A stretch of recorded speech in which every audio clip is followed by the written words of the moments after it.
Thank you very much, firstly, for inviting me to give you a talk about my meagre religion. The word heathenry. It's always been known that it was a sort of a derogatory word created by the Christian church for people who weren't Christian. Got to understand that the word heathen usually come across as being somebody who lives on the heath, which were the people who lived outside of the towns. Many of the towns in England were walled because of maybe the heathens sacking them.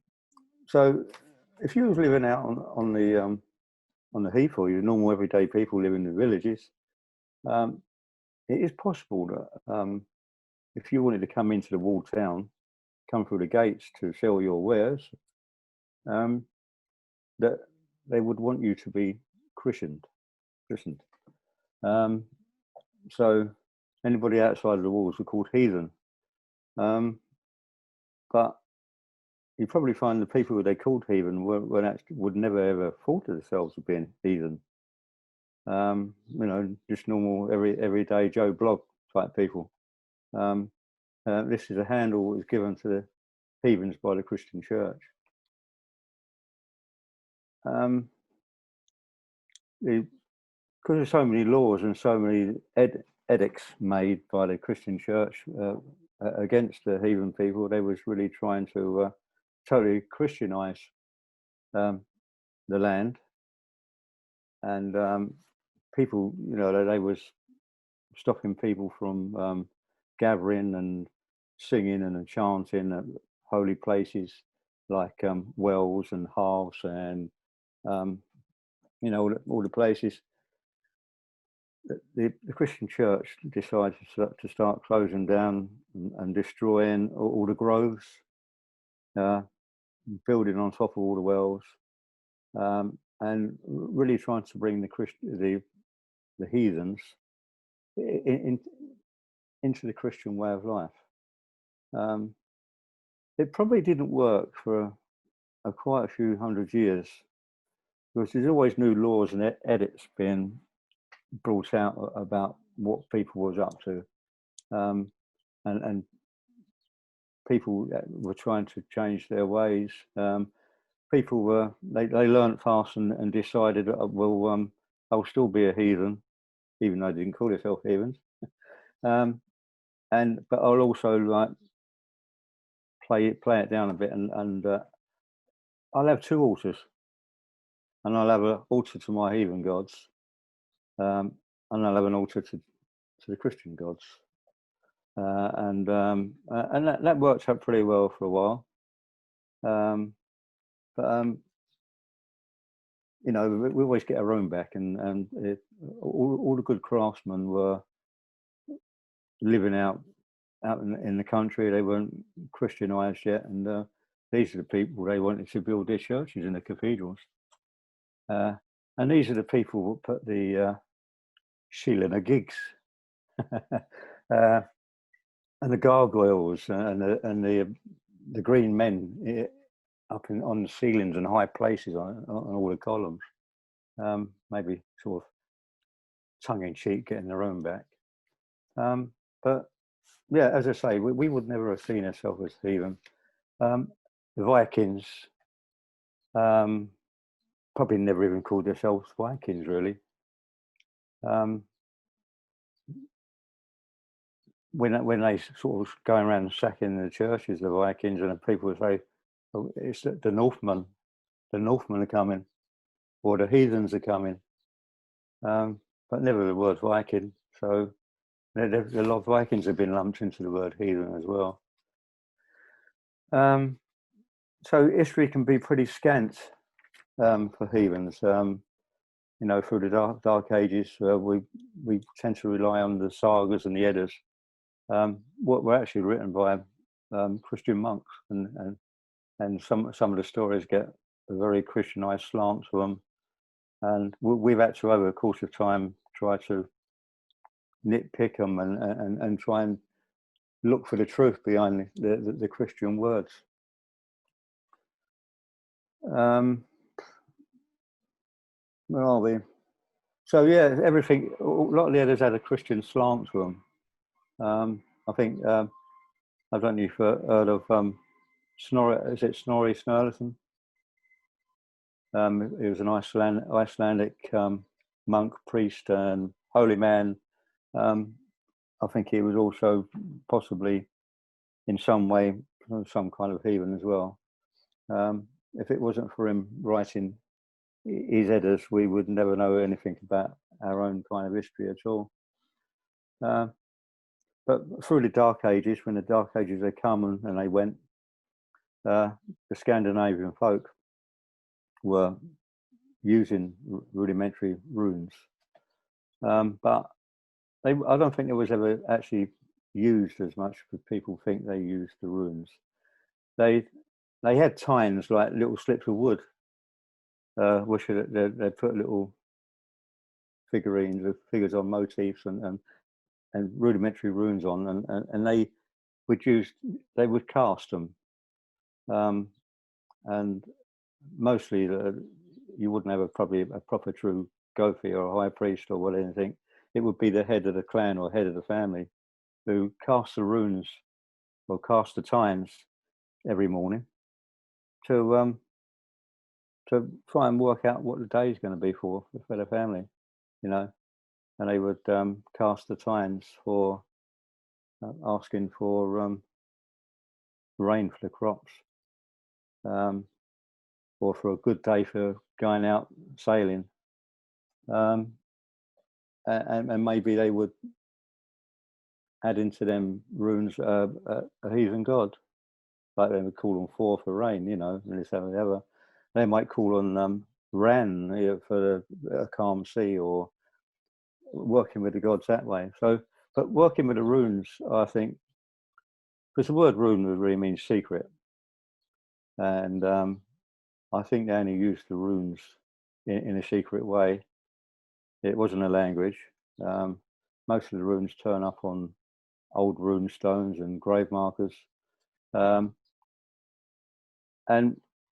mostly they're only known, or the inscriptions can't really be deciphered. It was only known by the person who wrote them, because they made them cryptic. They made runes very cryptic, and I think even today they're still trying to decipher some of the old rune stones in the places like Sweden and Denmark. You know, after 1,200 years, they still can't really read a lot of this stuff. So I don't think they used the runes so much in them days. They probably used them for spells and stuff. They did use blood offerings. They did do some kind of rudimentary blotting, where they would kill an animal, but mostly it might be their favourite horse or a cow. Very rarely would it be a human being, unless it was a slave or somebody captured from another group, or, you know, another country like the Scandinavians. So they never really used the runes very much.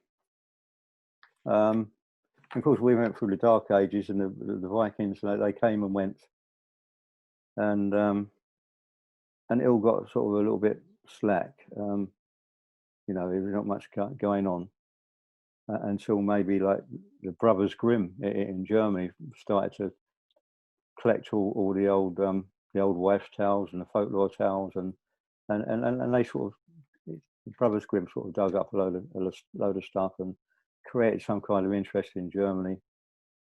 I suppose you could mostly say like Wagner created his Ring of the Nibelung, which is the cycle of 4 parts, which mainly was about the Germanic gods, the Valkyrie, the giants, and the human heroes.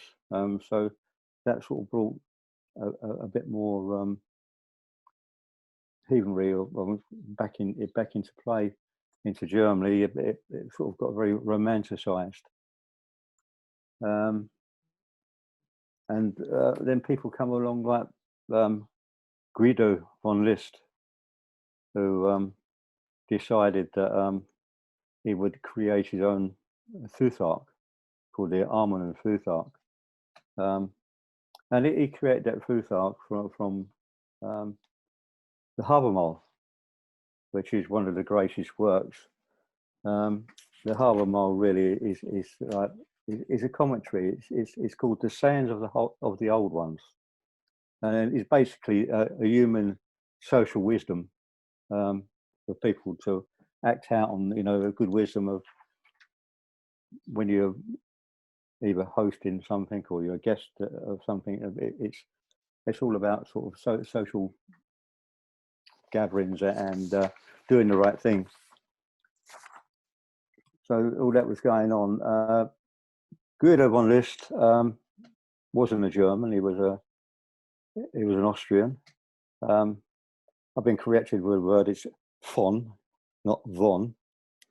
So he took the von, the middle part of his name. Took it. He wasn't royalty or an earl. He just took that to big himself up. But he created this Futhark, the Armen and Futhark, from the Harbour Mile, from the rune song. But the thing is, the rune song in the Harbour Mile mentions runes, but it never actually mentions the names of the runes. And he presumed that the 18 runes were, true. He had a big vision, and that they were true to him. But he created a thing in Germany, very nationalistic. People were sort of looking in on themselves and looking for something to do. And a lot of his stuff was actually picked up by people like. So look, I've got some names here. I'll have to pick some names out of the German names. People like Friedrich Marby, Sigrid Kummer, and Karl Speisberger. These were guys who picked up on the runes and List's work. Most of these people were racist, had Aryan thinking, like the white supremacy, this, that, and the other. And but one good thing, what they did do, they wrote a lot of books, and they carried the word forward, even though they was racist. So the rudimentary of what they done in the 20s and the 30s. Without that, we would probably be lost completely as heathens. Even though we don't agree with the outcome of some of the stuff they done, a lot of List's work, got taken up by the Nazi Party, and then they bastardized the runes completely and made them almost unable to be used by lots of people. And after once we get into the 60s, you got these people coming up in different places who were very racist, but they were creating heathen groups, not very nice people. They believed that you had to be white, and you would have to have Germanic blood running through your veins to be a heathen. Me personally, I was quite self-isolating from the heathen stuff a long time, quite solitary, because all the heathen, all the racist stuff was going on. But yeah, quite a lot of people carrying this through. We have to thank them, but then again, we maybe shouldn't thank them. In the 1930s in Australia, there was a guy who rose up into infamy called Alexander Rudd Mills, and he created a thing called the Anglican Church of Odin. So it was, still leaning towards heathenry, but also still stuck in that Christian mindset. But he was a Nazi sympathizer, and I think during the Second World War in Australia, he was incarcerated by the Australian government for he's more or less just like a brown shirt. So yeah, another one carrying it through into racism all the time. And then in the 60s, there was a person, I think she was Dutch, called Elsa Christensen, and she created the Odinist Fellowship in America. And she was a big follower of Rudd Mills anyway. And then after Christensen came along, we got to the 70s, and there was a person called Stephen McNallen who created in America the Asatru Free Assembly, or the ASA. Again, they was like a very, very racist. And in England in the 70s into the 80s, there was a guy called John Yolwell. His AKA, his name was Stubbs or Stubber. And he formed the Odinic Rites in the UK. Again, a very racist group. And yeah, as I say, they all believe that the whites were supreme, and if you didn't have Germanic blood, there's a few other groups that broke away from the Odinic Rite. One's called the Odinic Fellowship. Still going strong and has quite a large following in the UK. But when you read their blurb, they look white as white. But they if you was Negroid and you tried to join the group, they would tell you maybe you should go and go with the faith of your own people, which which is more or less telling people you're not accepted, you're not the right colour, you haven't got the right blood. So you got to lead it. Look, we're us modern heathens have got all this crap to fall back on, all these groups, and the Odinic Rite was probably one of the worst ones in the UK. But there was one person who had joined the Odinic Rite, and he wasn't a racist, and his name was Mike Robertson, a Scotsman. And when you saw how the Odinic Fellowship was actually the path it was going down, because not everybody in the Odinic Rite was out and out truly racist. Mike Robertson decided to leave the group with some of his friends. There's a few of them, like Dave Thomas and a few other people might know. They left that group because it was the way it was going, how racist it was, and they created a group called the Kith of Yggdrasil. Yeah, in the 90s. I never got to meet Mike because I was still solitary at the time. I didn't find out for quite a few years that they existed, and it turned out they was totally inclusive. There was quite a non-racist group, the Kith of Yggdrasil, and I joined them shortly after Mike died. Alas, I never got to meet him. He was a nice guy. He took all the racism out of Heathenry within the UK. Created a very good group, and I carried on within that group until about 4 years ago, until some of the old guard sort of stuck their heads back up again, and there's a story there I won't tell. And quite a few of us left the Kith of Yggdrasil. And we created the Kith of the Tree and the Well. So my path probably starts. My main path probably starts in the Kith and the Tree, Kith of Yggdrasil, and onto the Kith of the Tree and the Well. I never wanted to be part of any of these other racist groups. I've always been an inclusive person. So, from all that negativity, we were starting to call it the Northern Path. I think that's the word what you used, Tam, earlier on. We've sort of lost that now. That's I think a word what was penned within the Pagan Federation a long time ago, probably by Pete Jennings, a good old friend of mine, Pete Jennings, who was At the time, I think he was the president of the Pagan Federation. But we moved on.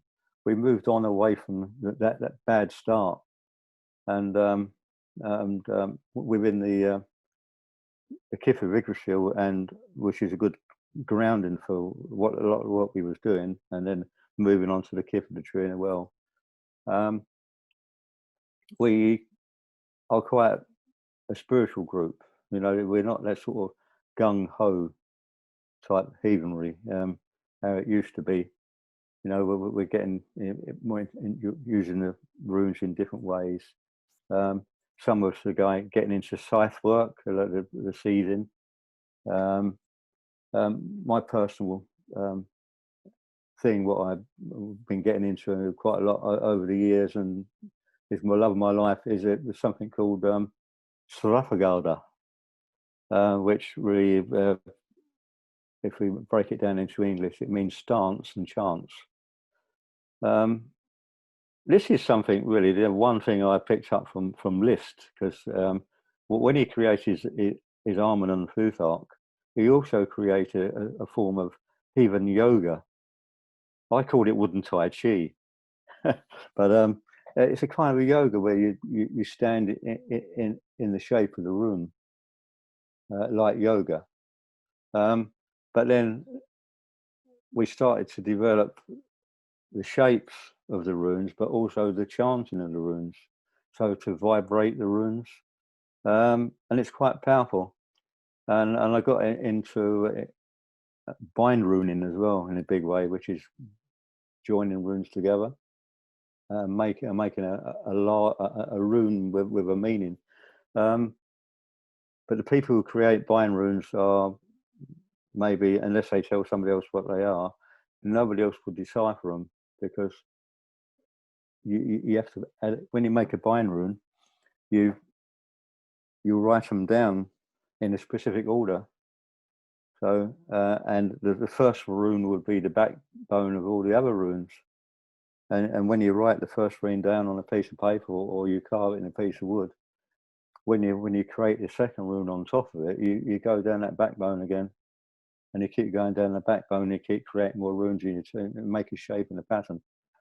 And unless you tell people what that secret bind rune is, and then they'll not to know. So that would be going back to how they used to put the runes on the old the rune stones. In, you know, it's a secret. Like the trick of they would never use a double letter. So if a word had two e's in it, they would only use one e, and sometimes they reverse it. So it's a different practice, but we believe in living by one's word. So we live in Frith. We tend to create boasts and toasts in Sumble, and everybody within earshot will hold you to that boast, hold you to that toast. So, that's living the life of Frith. But there's different ways of practicing heathenry. Of course, I've told you about the folkish type of people, the racists. Then you've got the people like me, who are like a universalist, which believe in, bringing everybody in. You get the people who are reconstructionists, who say, right, well, we can't do it this way because they never done it this way 1,000 years ago. But times move on. Like I would say, well, you want to be a Viking? You can't be a Viking, because the modern day Viking, if their life carried on right through the last 1,000 years, they wouldn't be going around with axes and shields and going around pillaging people. They'll be sitting on their computer like they are today. They're not Vikings. The Vikings are gone. A lot of people join our groups, like young people, they just watch a program and they want to be a Viking. So I broke all these people down, and it's quite funny, really, because I suppose we get influenced by the television and books, don't we? Like fiction.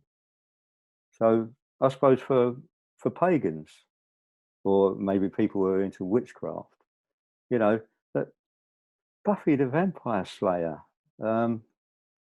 Bewitched, you know, Harry Potter. How many people actually go into witchcraft by actually watching these films or reading these books, right? And it's the same thing with Heathenry. There's a lot of people coming into Heathenry, the youngsters now, and Lord of the Rings. I mean, I read that a long time ago. Tolkien created his own version of runes, which are nothing like the Scandinavian or Germanic runes.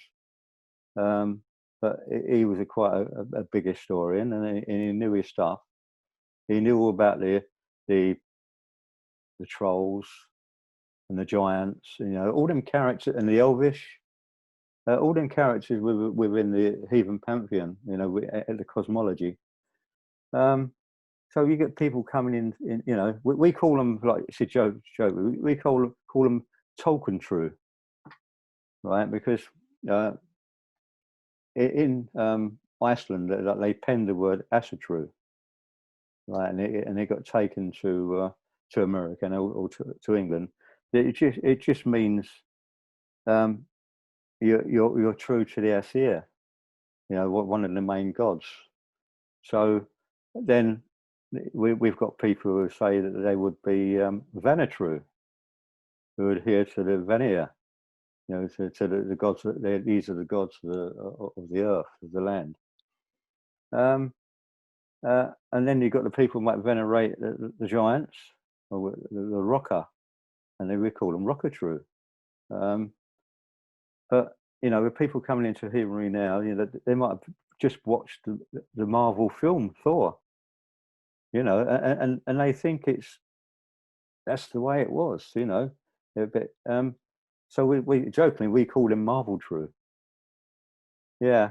And there's people coming through the DC Comics, and they've been watching Conan, you know.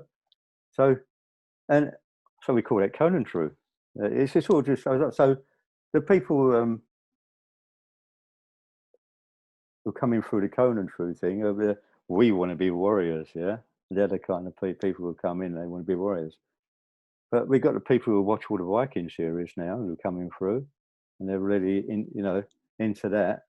So it's like we want to be Vikings, and so we got all these people coming through now. They'll all be Vikings. They want to wear horned helmets, and they have big shields. We say, but the Vikings are long gone. They're long gone. What's left behind? You wouldn't know. You wouldn't know the people now who's left behind from the Vikings. But you've got the people also in American prisons who are using the runes, are bastardizing the runes. Gangs, prison gangs. And you've probably heard of them, the Asatru. Yeah, so it's quite funny when you think about it. But these folk really believe that this is the true way of doing Heathenry, without actually reading the Eddas, doing the research. I've done lots of research, and I always really thought I would have remained solitary until I found that, you know, people like this Mike Robertson with the Kith of Yggdrasil, and I decided to join the group and bring a little bit of my knowledge and wisdom into the group, and I decided to maybe offer myself a bit more to the community. And I've done a lot of research, and I decided I'd want to be a Gothi, and I researched, and I got, you know, I got made a Gothi, so a spiritual leader into the group. And they do say that, you know, once you are a spiritual leader or a priest, then your life is not your own anymore, and you're actually living to serve other people. I don't know how true that is, and I don't know what other people think of that, really. There's a little bit of something I've got written down here from the Harbour Mole, which is what I was telling you, the sounds of the High One. Oh, by the way, when I became a Gothi, I decided I dedicated myself to Odin. my spiritual life was my father was Anglican, my mother was a Catholic from an Irish family. They made me to go to Sunday school and church, which I totally rebelled against when I got to old enough to say no, and it actually made me quite atheist for quite a long time. And then the Maharishi come along in the 70s, right? I blame George Harrison, by the way, for all the Buddhism, and I got really into Buddhism in quite a big way, and I really got the yoga. I'm not that supple anymore, but I used to really love the yoga, and that is something I've brought forward into the runic stuff, what I call the wooden Tai Chi. So that worked. So I was, for a long time, you probably find if I could pan this camera around my house, you probably find there's about 10 Buddhas in the house and in the garden. So I'm still quite into that kind of philosophy, which is not a million miles away from the philosophy of heathenism as well. And then, I think I decided to come out into the world, and I went to some of the early bashes what Jeanette Ellis was having for the Conway Hall, and I was probably dabbling a little bit, looking at witchcraft and things like that, and druidry, and but it seems like one day I woke up in the morning and felt that I'd had a dream, and that Odin had said to me, "You're mine," and he dragged me off of this lovely smooth path I was onto a stony one, and it was then I realised that I had to sort of moved across to Odinism, which is a word people probably don't like me to use, but because they tend to think of it as being racist. But I am an Odinist, but I always put an extra N in there because it's a Scandinavian spelling. So most people who are racist call them like the Odinite Rite, Odinite Fellowship, the AKA in America. They call itself Odinists, but got to take back that word. It's like taking back the runes and taking back our version of Heathenry. We have to take it back. And so, I am an Odinist, and I dedicate myself to Odin. I had a piece of paper here which I seem to have lost, and it's from the Havamal. And maybe I have a book here. I can maybe read it from a book. I've got a book here called the Poetic Edda, and a very sound translation by somebody I've actually met, Caroline Larrington, and she's done a very good interpretation of the verses 138 to 139 of the Havamal, which is the sayings of the High One, which is Odin. And it says, "I know that I hung on a windy tree 9 long nights, wounded with a spear, and dedicated to Odin, myself to myself. On that tree which no man knows, from where no roots grow, or where they grow. No bread did they give me, nor a drink from a horn. Downward I peered, and I took up the runes. Screaming I took them, and then I fell back." If you want to interpret that, Odin was going through safe work, going into a trance, hanging himself from a tree. The word Yggdrasil, the world tree, means the tree of the hung one. So Odin hanging himself from a tree in ecstasy for 9 days and 9 nights with no food or drink. Does it sound a bit more like some of this Buddhistic stuff as well? And then he reaches in his ecstasy for the runes. Well, I think that's what I done. You know, I dedicated myself to Odin, and I know he's there. I know he's there. I've had a few little warnings from him as well. When sometimes I forget about him for a while. I take a bit of a furlough, and I get a little knock. And I get some. I mean, I've had some bad experiences from him. He's not a nice person, really. I can tell him that.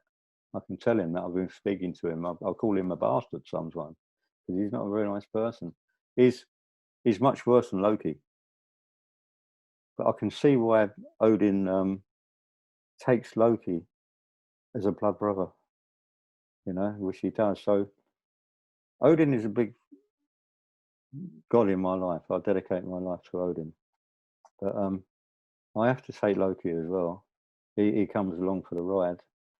And he gives me plenty of mischief. And anybody who really knows me in real life, they know I love mischief. But then my pantheon of say, my trilogy within that pantheon would be Odin, Loki, and Frigg. Frigg is Odin's consort. And she may be even far wiser than Odin. She knows more than Odin knows. She knows Odin's fate, you know, and she knows everybody's fate. She's the goddess who spins the web. But other god or goddess I'm really mostly into in a big way would be Holder. Hildegard knows Holder as Frau Holle. And we went and done a ritual to Holder in Greenwich Park on Sunday for the solstice. So, you know, she's quite big in my life. Probably because maybe Holder somewhere, if you go back in the annals of time, was probably Frigg anyway. So that's my life with the runes and heathenry and my path. And I think that's about all I've really got to say.